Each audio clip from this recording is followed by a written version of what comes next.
ಅಲ್ಪವಿರಾಮ ವಾಕ್ಯಾಂಶಗಳ ಮುಂದುವರಿಕೆಯಲ್ಲಿ ಬಳಸುವುದು. ನನ್ನ ಹೆಸರು ದೀಪಿಕಾ. 4ನೇ ತರಗತಿ ಬಿ ವಿಭಾಗದಲ್ಲಿ ಓದುತ್ತಿದ್ದೇನೆ. ಅರ್ಧವಿರಾಮ ವಾಕ್ಯದ ಮುಂದುವರಿಕೆಯಲ್ಲಿ ಬಳಸುವುದು.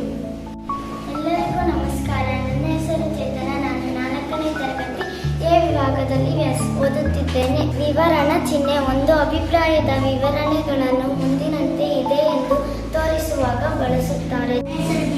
ನಾನು 4ನೇ ತರಗತಿ ಎ ವಿಭಾಗದಲ್ಲಿ ಓದುತ್ತಿದ್ದೇನೆ. ಪೂರ್ಣ ವಿರಾಮ ಪೂರ್ಣ ವಾಕ್ಯದ ಕೊನೆಯಲ್ಲಿ ಬಳಸುವುದು. ನನ್ನ ಹೆಸರು ಧೃತಿ. ನಾನು 4ನೇ ತರಗತಿಯಲ್ಲಿ ಓದುತ್ತಿದ್ದೇನೆ.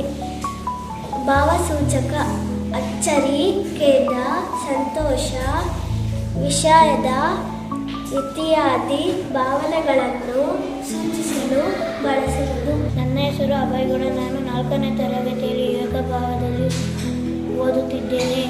ಪ್ರಶ್ನಾರ್ಥಕ ಚಿಹ್ನೆ ಪ್ರಶ್ನೆಯನ್ನು ಸೂಚಿಸಲು ಬಳಸುವುದು. ನನ್ನ ಹೆಸರು ಚಿರಾಗ್. ನಾನು 4ನೇ ತರಗತಿಯಲ್ಲಿ ಓದುತ್ತಿದ್ದೇನೆ. ಉದಾಹರಣಾ ಚಿಹ್ನೆ ಹೇಳಿಕೆ ಮತ್ತು ಮಾತುಗಳನ್ನು ಗುರುತಿಸಲು ಬಳಸುವುದು. ನನ್ನ ಹೆಸರು ಅರ್ಹ ಮನೀಶ್. ನಾನು 4ನೇ ತರಗತಿಯಲ್ಲಿ ಓದುತ್ತಿದ್ದೇನೆ.